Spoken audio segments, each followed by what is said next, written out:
Do you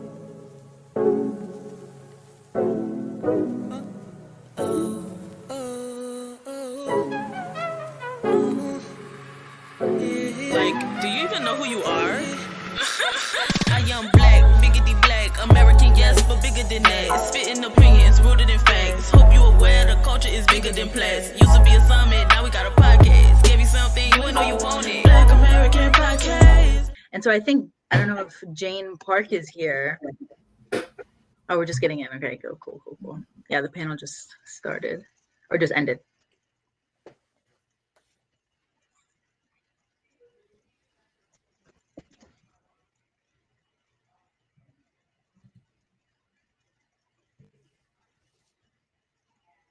Okay, Jane isn't able to join today, but we can go ahead and just get started, right? Cool. So, desirability and dating. Whoa, that is probably, this is a very deep topic, and it's especially in American culture, the way the dating culture is and the way that you're perceived. There's a lot of things that are going hand in hand. And when we think about dating Asian women, dating Asian men, dating Black women, dating Black men. And it also kind of ties into how we think about sexuality, sexual preference, marriage, romance. And so I'm definitely want to give a shout out to the Black America Summit for having us here today. And I'm really happy to moderating this. My name is Maryam Mustafa, and I am a community organizer in Virginia in the DC area. And I do a lot of work with South Asians on housing injustice campaign work. And I do want to introduce the panelists as well. Sophia, do you want to introduce yourself? Sure. Hi, I'm Sophia. I want to thank Black America Summit. This is a great opportunity, and I want to thank Riel Jones, who graduated with me class of 2014. So I'm very happy to, reconnect with her in this sort of platform. So I'm currently a PhD student in French and Comparative Literature at Columbia. And my work mainly focuses on the work of female journalists during the Algerian Revolution. And I guess that's all I'll say for now. That's awesome. Yeah. Ranier, do you want to, or Steph? Oh, sorry. Let's do. Go ahead. I'm doing this right, to be honest. But hi, everyone. I'm Steph. Similarly, I'll say thank you to you guys for having us. Also give a shout out to Caden, who I also know from undergrad. So yeah, like right now I study women and gender studies and psychology in undergrad. I currently work in finance at Uber, but I'm really excited for the opportunity to get out of that tech space and finance space and actually kind of come back to do some community work. So thank you for having me. Thank you. And then I want to hand it over to Ranier if you want to introduce yourself. Hey, so my name is Ranier Maningding, and I am the Chief Brand Officer at LLAG Media. We are a branding and strategic content marketing agency for artists, activists, and entrepreneurs of color. And we also work with progressive political organizations. Okay, let's get it started. Let's talk about desire and desirability and dating. So some of y'all already had some questions around, the biggest idea is about desirability. And I want to ask from all of y'all, what do you think desirability looks like in your community? And if you could be specific and, talk about your own experience about what you think desirability is and what your opinion is on that. Yeah. And whoever popcorn it, whoever wants us, who's dying to talk about this first, definitely go ahead and speak up. Go ahead. Oh, sure. Yeah, so I think, desirability for Filipino Americans as a Filipino American man, it's really complicated considering the history of colonization and immigration. I think American and Spanish colonization really created a lot of internalized self-hatred among Filipino culture. First view on a lot of us that beauty should align with white supremacist beauty standards. And so combining that with the relative ambiguity of Filipinos and the fact that, some Filipinos are light-skinned and some of them are dark-skinned, some of us look more East Asian and some of us look more Latino. And so we all experience desirability within dating in totally different and unique ways. I think on the issue of desirability, you always have to ask, how much of your desires are really yours? How many of those desires are just rehashings of stories that we've been told through media, through politics, through history or disinformation? And so to have a discussion of desirability among Filipino Americans is to really wrestle with the infinitely complex issue of like, what does it even mean to be a Filipino American? And then what does it mean to be a beautiful or a desirable Filipino American? Definitely. I do think that actually you do touch upon an idea of what it means to be beautiful, and you can see that in media, in the magazines, in the way that this sort of world where you open up a magazine and you're like, none of these people are me. I mean, the whole world is usually telling people of color, especially, what is deemed beautiful, and so sometimes that can sort of connect to your self-esteem and connect to the way you go about the world and how you date. So I definitely agree with that. Yeah. Sophia, did you want to add on anything onto that? What you think? Yeah, sure. So I identify as being Chinese American, and when I started brainstorming like responses to this question, I was like, oh, I think that this is a pretty broad question, and I'm not sure that I want to make any generalizations. But then I was thinking about, I was like, well, I guess maybe this is something that changes from generation to generation. But as I was thinking about it more, there are actually a couple of kind of core criteria that perhaps haven't actually changed that much. So this is kind of what I would call like the normie criteria / checklist of desirability like in our community. So first of all, being highly educated, that's a point of attraction. Being financially secure, being from a so-called good family, and then conforming to certain standards of beauty, right? So being thin but muscular, especially for men, having straight hair, being light-skinned. I mean, I remember going to China and having my relatives, comment on how I kind of let myself go and that I had been spending too much time in the sun. So I think that this is very much something that is linked to class. That lighter skin has, traditionally been considered more beautiful, for men and for women. And then, to kind of take things back to the States, I think that within the Chinese American community, there's this kind of implicit like racial hierarchy of desirability. And like, I'm just speaking from my own experience, talking to my parents about, what they had wanted for me when, I was growing up, and the kind of ideal partner that they were thinking that I should have. So, the ideal being with someone who is also Chinese or Chinese American, and then after that being with someone who's East Asian, Korean or Japanese, and then being with someone who's white, and then other Asians, and then everyone else, and then Black people tended to be kind of at the very bottom. Wow. So I'm hoping that we can take some time during this panel to talk about anti-Blackness in that context. And then I guess I'll mention a couple of extra things in terms of desirability in our community. So being fluent in in Chinese or the other languages that you speak, your partner's closeness with their relatives, which is supposedly an if you're indication of family family values. Yeah. Yeah, exactly. And then, just generally culinary talent, or at least having a good and discerning palate. But yeah, that's all I'll say for now. Interesting. Okay. Well, you did touch upon a lot of these things, and it seems like there are a lot of things holding people back. And I do want to transition over to Stephanie. Yes. If you want to talk about what you think desirability is in your own community and what you feel. Yeah. I guess I'll start at like the high level, right? Like desirability in our society is really just proximity to whiteness. So whether that be, as Sophia mentioned, like lighter skin, different features. Real quick story. I literally this morning watched a video of, it was some, CNN or something. But basically they were saying they did a study, and Kate Middleton apparently has like the quote unquote perfect face based off of science, angles and whatever. And it was hilarious because there were two Black people that happened to be up there, and their faces were like, are you joking? So I think that was a perfect example of desirability being measured by a white standard. And Sophia, I think you also brought up a really great point about anti-Blackness and, how that definitely factors into desirability outside of our culture, so others and how we may be viewed, but even inside of our cultures. And then you get into colorism, which, you know, lighter skin, darker skin.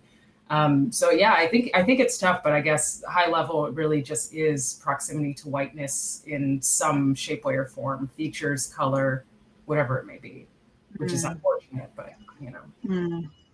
Okay. Well, thank you guys, you know, telling me about your, you know, what you think desirability is and why people desire certain things, and especially in the dating world. And I do want to, you know, Sophia did touch upon about dating outside your community. I think obviously we have this idea of like our own culture, and you know, there are Afro-Asian peoples, there are people who are Black and Asian, and so we tend to think of our own communities as, you know, monoracial community members. Like we're Asian can't date a Black person, Black can't date an Asian person. And I'm trying to like dig a little deeper about, you know, within your own community, why do you think there are certain stigmas to dating someone outside of your racialization, your race? And could you be able to speak to that around those stigmas?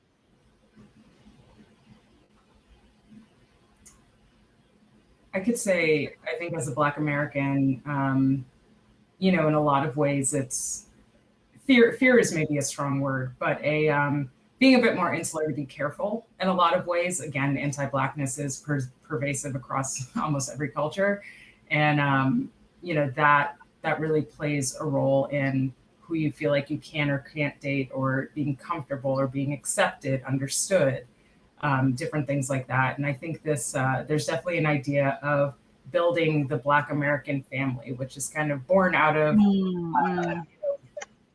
back in slavery and kind of how families were torn apart. You know, post-slavery, you're looking at, you know, as a community, how do we build ourselves up? You know, the Black community did a great job of that. The government responded in not the best ways. You know, and so it's really about how do we even get that put together in a way that can be sustainable, just because I think specifically speaking about in America, you know, that's just been taken. And every time it's been built, it's been taken. Thank you, Stephanie. Ranier, do you want to take a stab at that, about dating outside of your culture or your community?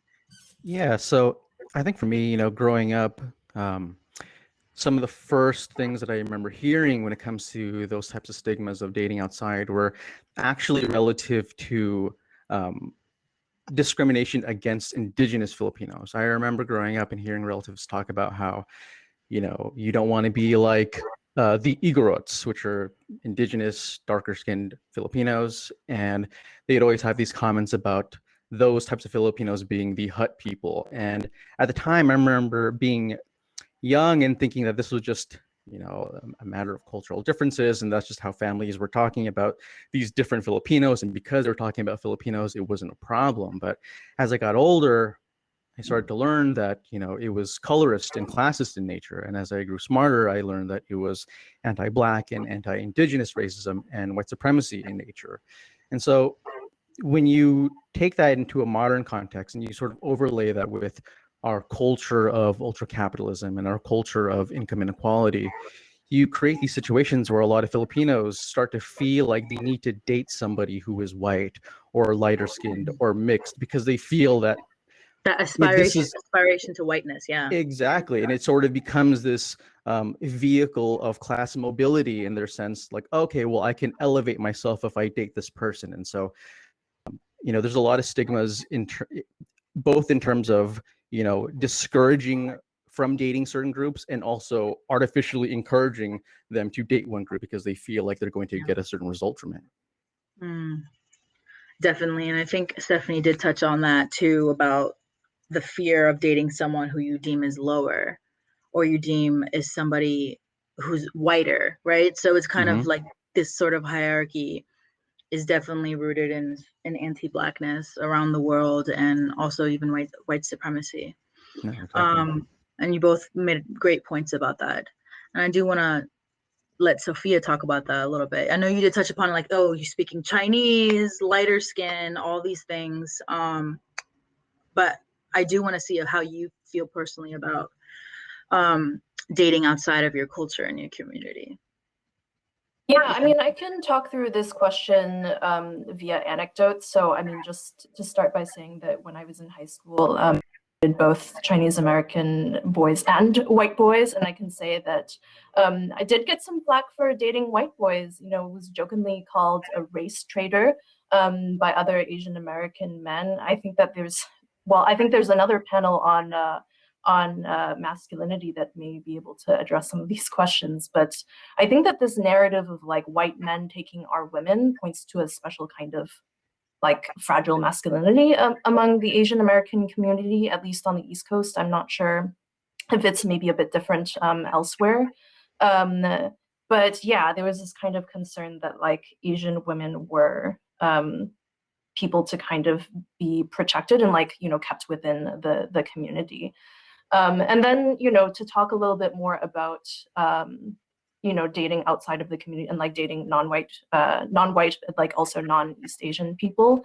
There was this kind of hush-hush hypothetical question that would go around, like, would you consider dating someone who's not white or Asian, like Latino or Black? So dating a non-white person outside of the community was considered like such a radical act of rebellion at the time. And maybe it still is in some areas. And like back in 2017, when I started dating my current partner, whose mother is French and whose father is Haitian, like I was a bit worried about what my family would think. And my sister texted me saying, like, is it really true? You're dating a Black guy. My friends can't believe it.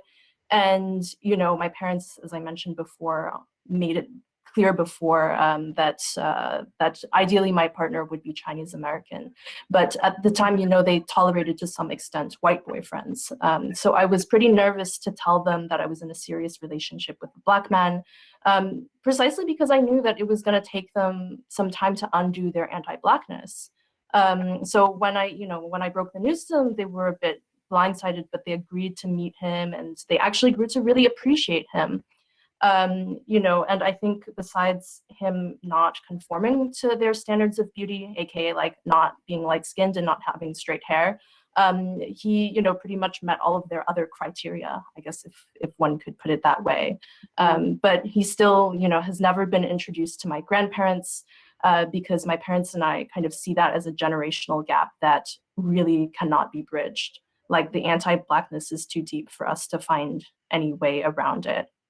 And I will say that my partner still wonders whether my parents would have accepted him if he had been African American rather than, you know, Black with a French accent. So even more a little bit there. Yeah. Mm-hmm. Yeah, exactly. So that all of that was to say that yeah, the stigma due to dating outside of the community is, I mean, it's different depending on, you know, what that quote unquote outsider looks like. And I think that it's in particular very, very difficult for a Black partner. Yeah. And, you know, there, even within the Asian community, I can definitely say there are hierarchies, right? You know, East Asian, dating someone who's East Asian versus someone who's South Asian. And, you know, even within that, versus someone who's Southeast Asian. And I do see that intra-racial racism going on too within our communities. And I do hear you on that. And I think, Sophia, you talked about race, you know, being a traitor to your race. And there is a lot of background about white men sort of having a racial preference for Asian women because how they see Asian women, how they are sort of loving in a racist way, but also in a harmful way. That's hatred. And I do want to transition to the next question around how people usually do have preferences when they date, right? I mean, at the end of the day, you know, we ask, do you have a preference? And then some people be like, oh, I have no type. But the reality is somehow we're all wired to have some sort of type, some sort of preference. And I do want to ask you guys about what you think the notion of preference, especially in regards to race, ethnicity, religion, color, anything that you feel like that sort of explains how people date Asian Americans, how people date Black Americans in the United States.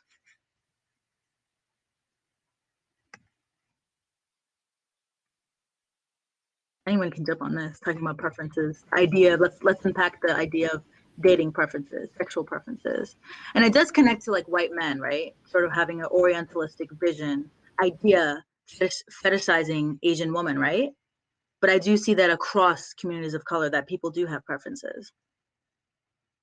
I'll go. I think, when it comes to preferences, I always like to tell people that, the preferences don't come out of thin air. Preferences aren't concrete. They are fluid. They are heavily influenced. And it doesn't necessarily mean that preferences are inherently, invalid. But I think it's worth asking why we want what we want. It's one thing if your preferences allow you to be more open-minded to a group, and then it's another thing if those preferences make it so you only want to date that group.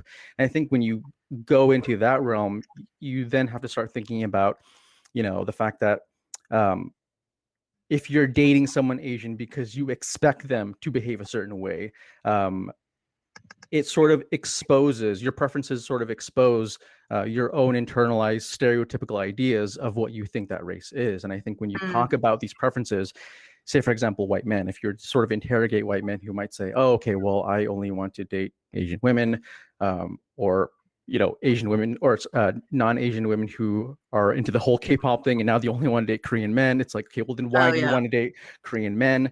And then I think when you go into that, you start to really find interesting answers like, wait, so you think that one ethnic group is inherently kawaii, you think one group is inherently strong-willed and patriotic? Like, what exactly does that mean? And I think, unpacking that, you start to learn more about the actual person who has the preferences than the actual groups that they prefer.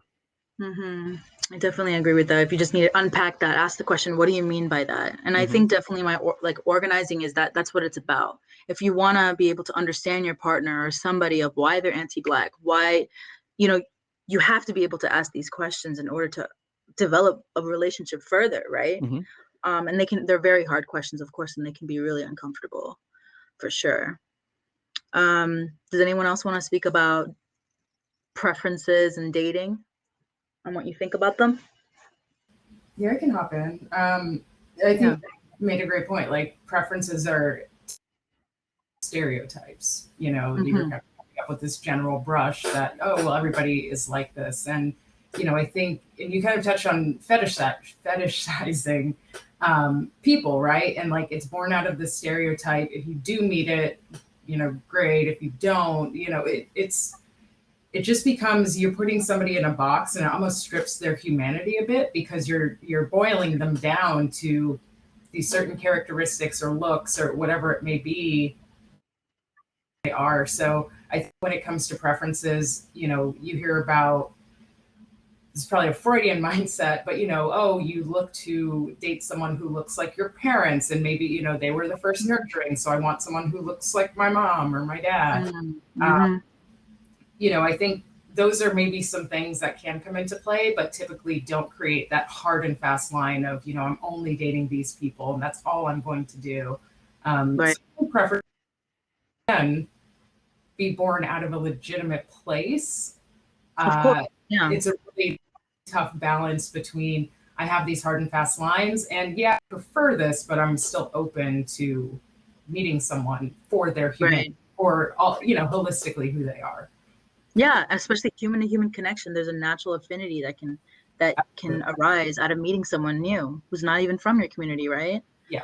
And Stephanie, you made a really good point about stereotypes. Definitely that is embedded in American dating culture, for sure. And I think there are some legitimacy in preferences, but when it comes to stereotypes and what happens when you're not in that box, the person is sort of taken back, like, whoa, they aren't that, Korean girl who acts like I think what it means to be Korean, right? Or what they mean to how an Indian woman's supposed to act, how a Black woman's supposed to act, right? So I definitely agree on that. And great points, y'all. And I do want to hit it up to Sophia and talk a little bit about what you think preferences are. Are they important? What do you think about them? Yeah, I mean, preferences, I think it's a complicated question because I think it's one thing to say like, oh, I really like red hair or green eyes. Like these are really specific phenotypic traits that like on their own, they don't necessarily carry a certain social connotation. And I think it's pretty common for people to have a type that they go for. Though I do think that it's worth it, as Ranier said, to, you know, for people to spend some time thinking critically about why their type is their type. And I mean, when I hear guys, like especially white men, say that they only date East Asian women, like exclusively, I can't help but roll my eyes because there it's not just a question of preferring particular phenotypic traits. It goes beyond that, I think. I've actually asked white men, you know, why they prefer East Asian women and have been given this whole laundry list of reasons, going from, you know, they're smart, they have good family values, they're usually not religious, they don't talk back, they have good hair, they tend to be skinnier than women of other ethnicities. And then, you know, some people have given me even more graphic details, like stuff that I didn't necessarily ask for. For example, preferring their nipple color, you know, preferring penetrative sex because they have, you know, quote unquote tighter vaginas. Yeah, I mean, Wow. when you go through reasons like this, it's extremely dehumanizing. It's dehumanizing, it's sexist, it's racist. And to my mind, a human Very being can't be violent. broken down. Yeah, it's super violent. And you know, you can't break down a human being into just this series of checklists that you want. So I think that there's a question of power dynamics in play when it comes to such preferences. I think that it's a question of having a certain type of person be subordinate to you. And then, you know, I guess this raises the question as well of whether it's racist for people to only want to date within their own communities. And for me, there really is not a straightforward answer to that because it depends on the reasons. Like there could be perfectly, I think, Like language legitimate. barrier. Yeah, and cultural, and for cultural reasons, so like religious reasons as well. So I'm focusing on one particular fetish, but I don't want to necessarily say that any kind of preference is necessarily going to follow this kind of violence. Yeah, and I definitely think Rainier did bring a point about like thinking critically, right? Thinking about why you're interested in this person, this human being, not because of what you're perceiving them as. And you know, you brought up a lot of examples about what white men and their laundry list of like how they perceive Asian women. And I definitely think there is a connection between how people perceive and fetishize Asian women and Black women. Of course, Asian men as well and Black men in their other ways, but I'm gonna have to say three, you know, we're gonna focus on the, you know, the way people sort of perceive women of color, especially in regards to what they're assuming about them. And there was actually a feminist theory by Chandra Mohanty around it's called Under Western Eyes. And basically she talks about how people who are deemed as the other, deemed as a foreigner somehow, whether it's you're othered because of your racial identity or something like that, you're definitely seen as, there's sort of a paternalistic attitude from white men and whiteness that sort of tends to dominate the way a lot of people think, right? You might not be white, but you're thinking by the white supremacist standards. And that can somehow get into that fetishization, that Orientalism definitely comes into play in how we interact with each other.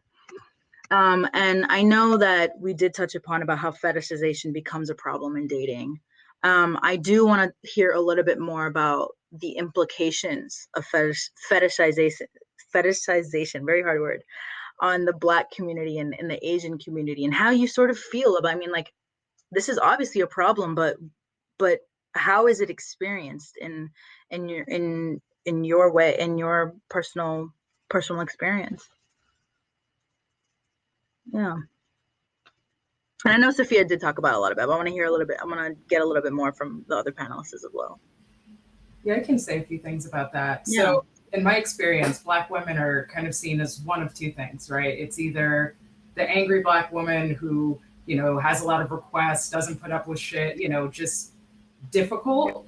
And then the other, that's a really big one, is hypersexualization. So, you know, Black women, you know, easy, whatever, however you want to look at it. So unfortunately, that definitely does. I've seen, you know, a number of things. I would never date a Black woman because she's, you know, angry or loud or whatever. But then a lot of guys have like, yeah, I've never been with a Black woman, but I'd try it because she's so hypersexual. When it comes to men, there's definitely the stereotype about Black men and, you know, the size of their package.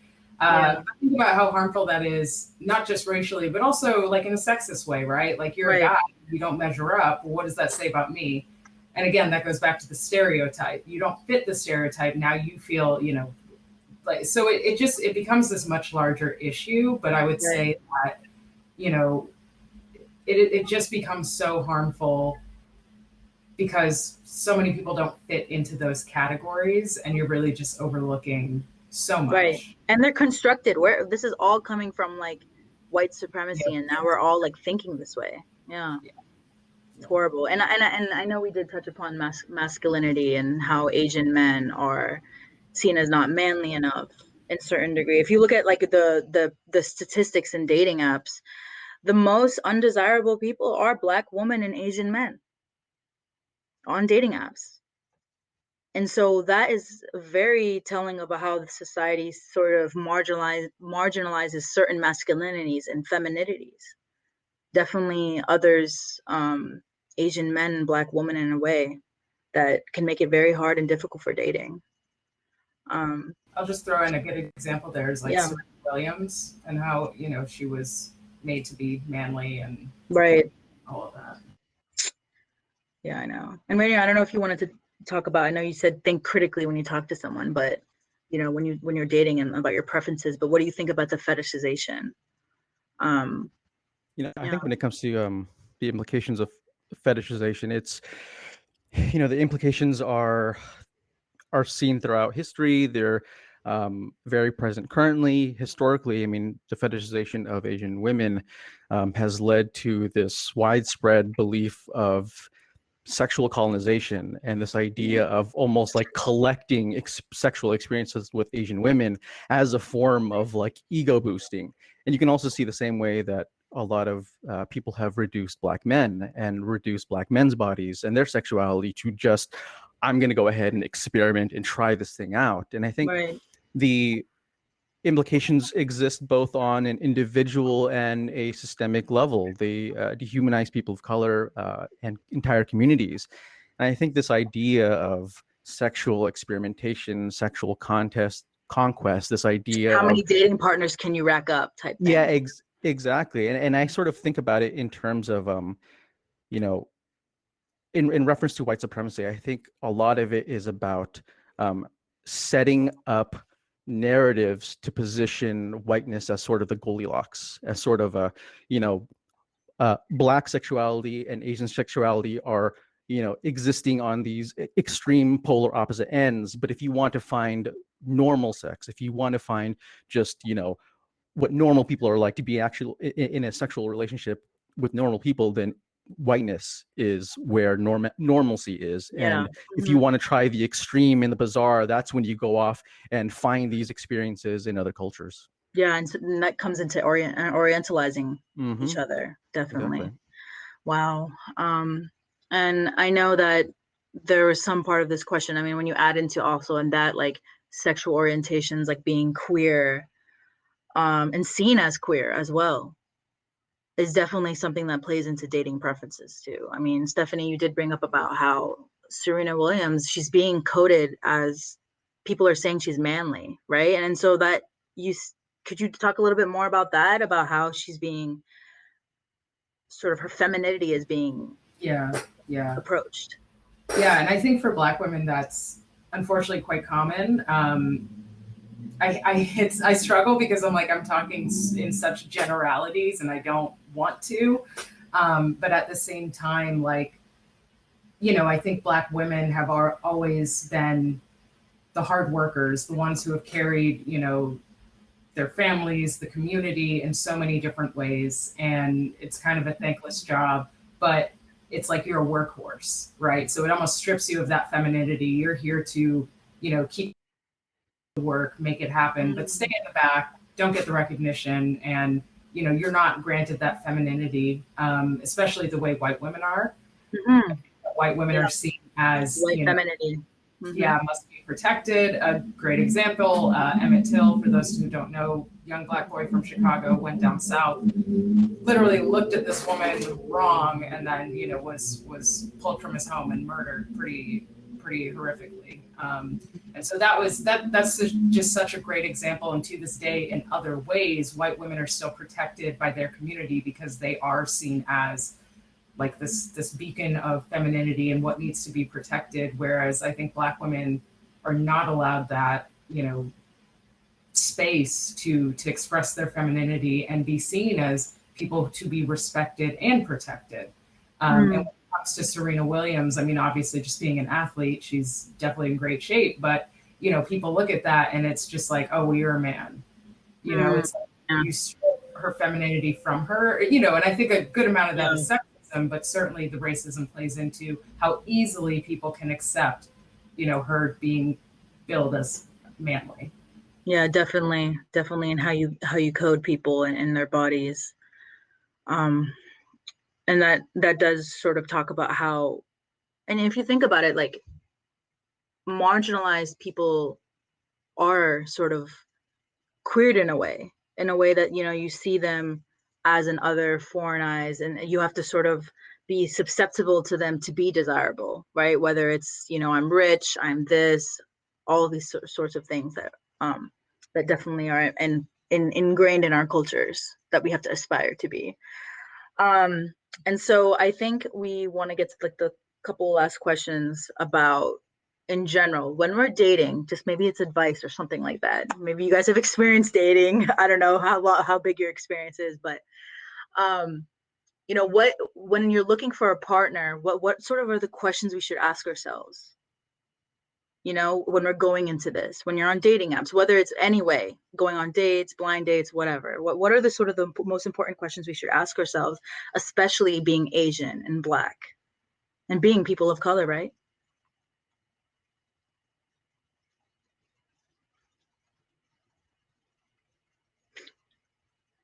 I could start with a couple of questions. Well, the first and most important one for me is, does this person bring out the best in me? And this isn't something that can be figured out, on the first date, but is definitely something to keep in mind as you keep seeing someone. And then follow-up questions would be, does this person have my best interests at heart? Does this person make me feel like a dignified human being worthy of love and respect? Does this person act in a way that's consistent with my values? I think that these are maybe more helpful questions to ask than, trying to check off boxes like, how tall is this person, or, what does this person look like? Though, they're definitely a little bit more, I wouldn't even say abstract, but they require, I think, more reflection than just like a yes, no answer. Definitely more self-awareness. Yeah. Yeah, definitely, Sophia. Who wants to talk about any advice for dating? I'll go ahead. Go ahead. So I think the question nowadays would be, could I live with this person during a pandemic? But people during the pandemic they started hating each other. They're like, who? No, is exactly. This person? I'm like, hey, yeah. If you're stuck with this person, how's it gonna be? I mean, for me, I've been with my wife coming up at 10 years in June, so I haven't really had to think about this too much. But I think in general, I think relative to just my sort of current focus on, desire in reference to people's ideas of like physical attractiveness, I think what people really need to do is sort of question their own desires, understand why you like what you like, interrogate those physical desires and ask, like, what is it that I want, and what does it mean that I want that thing? Why do I want to date someone who's shorter or taller than me? And what do I think being taller says about a person's capabilities, about being my compatible partner?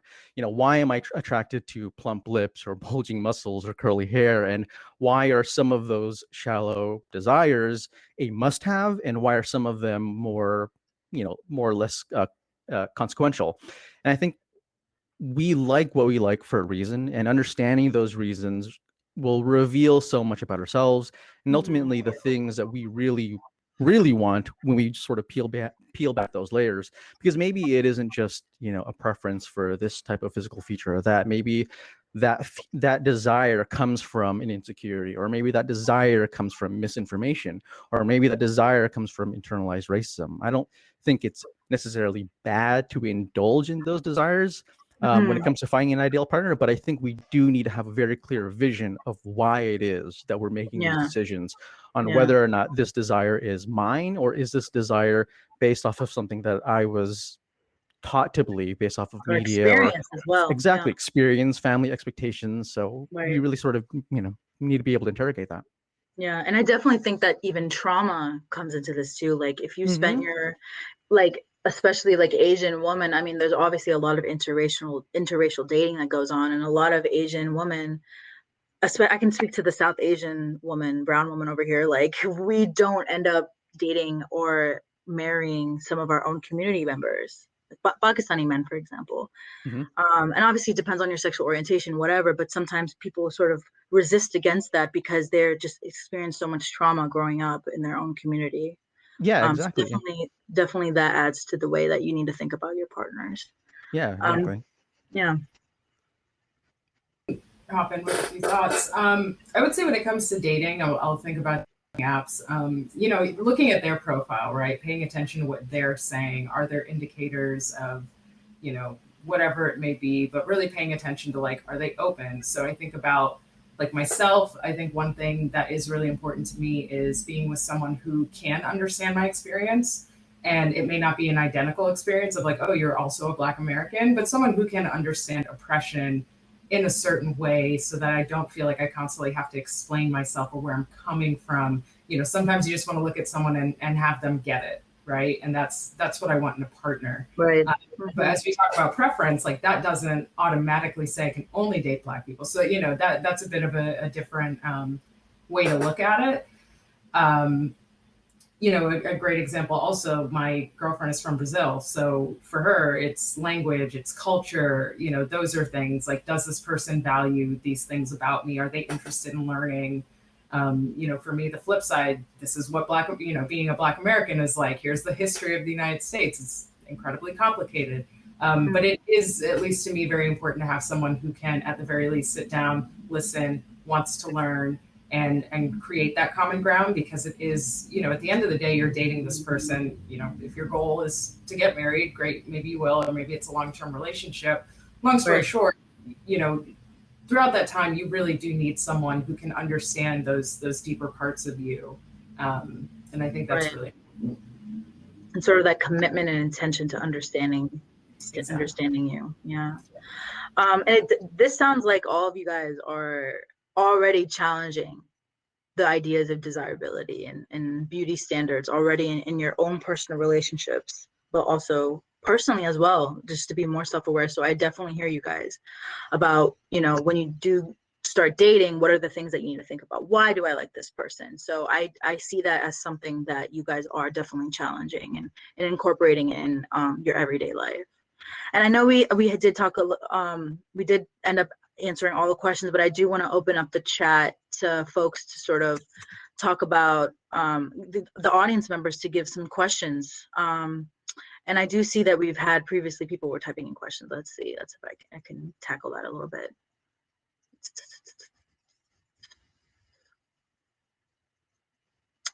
Oh, what about subconscious preferences? Example, if I date a white person, I will have upward mobility, status, wealth, accessibility in certain spaces. I think we've all said that this sort of happens, but how do you think that you can combat it? I feel like we've answered this, that you should be thinking about more, being a little bit more aware, but if you guys think that we missed something on this, about subconscious preferences, because some people don't even know that they're doing it. Some people don't even know there's a pattern in their life. So I guess the question is, how can you sort of tackle that? I don't want to take up too much space, but something came to mind. Yeah, so I actually had to go through a whole period of unlearning the inherent anti-Blackness that comes with growing up in the United States. That is so real. And I don't know if anyone's familiar with this study where it was like a doll and a white doll, and they asked the girls what did they find more desirable, and regardless of race, it was the white doll. So I think there's a personal journey that a lot of people have to go on, not even necessarily pertaining to dating, but just really questioning within yourself, like, why do I think this way? Is this actually true? What traumas are associated? That was, I was like, oh crap, yeah, that's where that comes from. So I think it's healthy just from a personal perspective, and then certainly within dating, because I saw how that also changed some of my perspectives just in general about certain things. So it's important. Yeah, there's definitely a lot of work to be done, especially when you enter the dating world, right? And I know there's been a lot of conversation around when you're dating when you're younger, when you're maybe not that self-aware, when you maybe not haven't opened her up to other people, right, and that are entering your space, and sometimes that can sort of define how you go about the dating world, right, in the future as well. So I don't know if Ranier or Sophia want to talk a little bit more specifically about combating these things and how you personally combated it.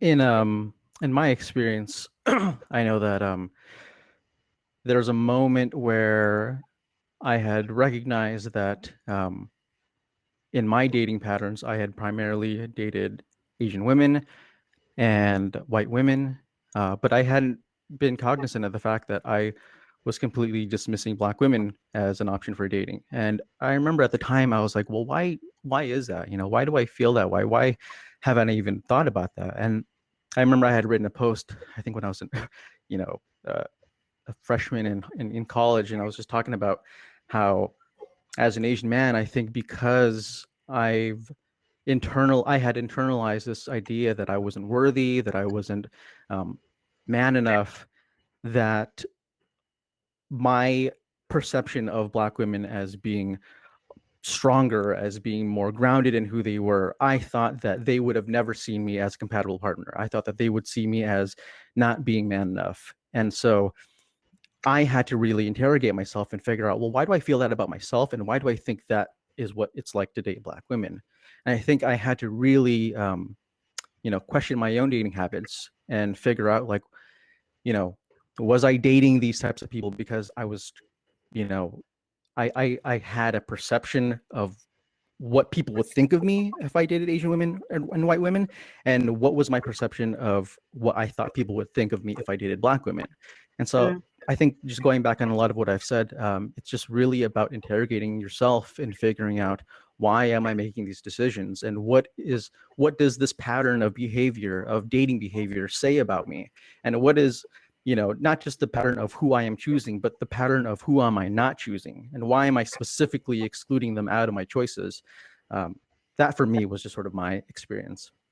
Right. And the reason why you need to start thinking about the reason why you're swiping right on these types of people, the reason why you're only agreeing to go on dates with certain types of people, and definitely people need awareness on that. Mm-hmm. I really appreciate how you talked about being an Asian man, being marginalized, having your own masculinity questioned 24/7. You see this in the media, you see this in the history, definitely part of Asian anti-imperialistic history, where because of the wars, right, that's sort of sexual conquest, saying that the white man needs to save the brown woman from the brown men, right? We see that across Asian history.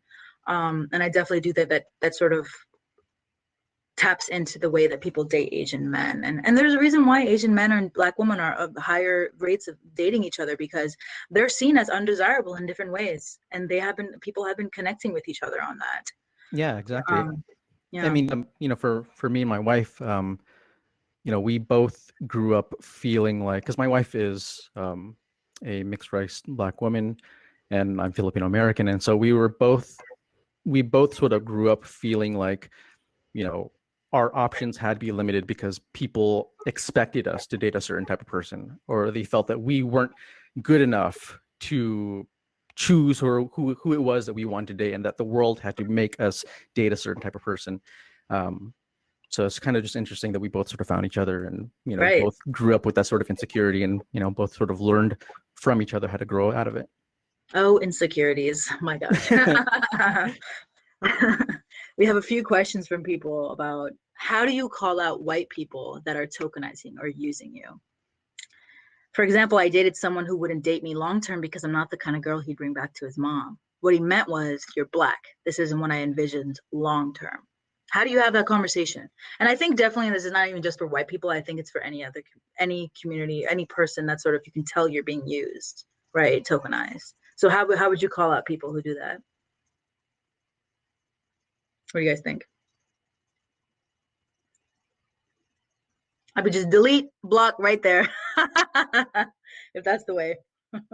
I mean, Maryam, I'm with you on that one. I think if anyone were to treat me like that, I would just say, okay, we're done here. I might, drop a couple of lines saying, what you said was unacceptable, and at this point, you're treating a certain, aspect of me, like a small aspect of me, as more important than just, me as a human being. And I cannot tolerate this in a relationship. And hopefully you think about what this means, and in terms of the way that that you view other people who are not like you, and go check your privilege, and then block that person. That's what I would do. Yeah.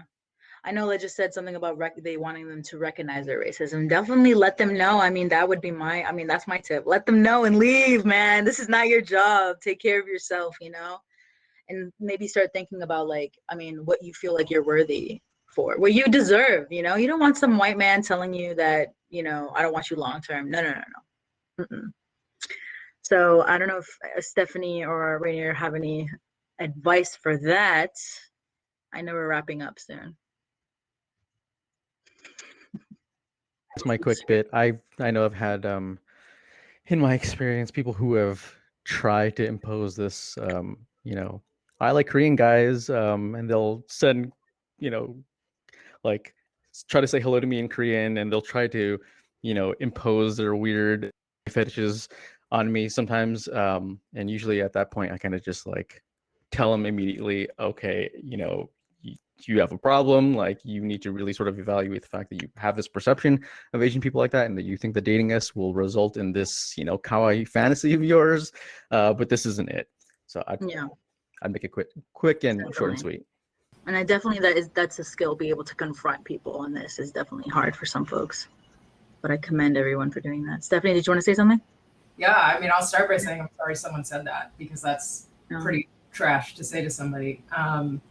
But I think even the language, I'm not here to be part of your vision of what you saw for yourself in the future. Either you like me and you want this to move forward with me, or, I personally, it kind of goes back to fetishizing hypersexuality and all these things, oh, it's okay for now, but, I don't want to do this long term. It's super problematic. I would cut that off immediately. Yeah, definitely. So I do want to wrap up, and if anyone has any last words, if you want to close out, say some thank you notes for folks. Yes, I do agree. And hopefully I'm saying your name right. Aleja or Aleja? Yeah, you definitely do know your worth. I'm just saying maybe I was personally saying that we all should know our worth. Aleja, there you go. Yes, definitely call them out if you're capable of. Definitely understand your capabilities. If you're able to do that, then definitely do that. If you can't, I mean, no one is to blame. I mean, there's a structure and a system at hand that's making these white people go off, right? So I do want to wrap up and say thank you for talking about desirability, dating, and we touched upon woman, feminism, masculinity, right? And there's this whole structure behind the way that dating happens in the States, and we can definitely experience that in dating apps during school, college, and just our whole lives, and how we're seen, right? How we're perceived. So thank you, y'all, for joining and talking about dating. Yeah, thank you. Thank you for having us on. Yeah. Thank you. Thank you. Thank you.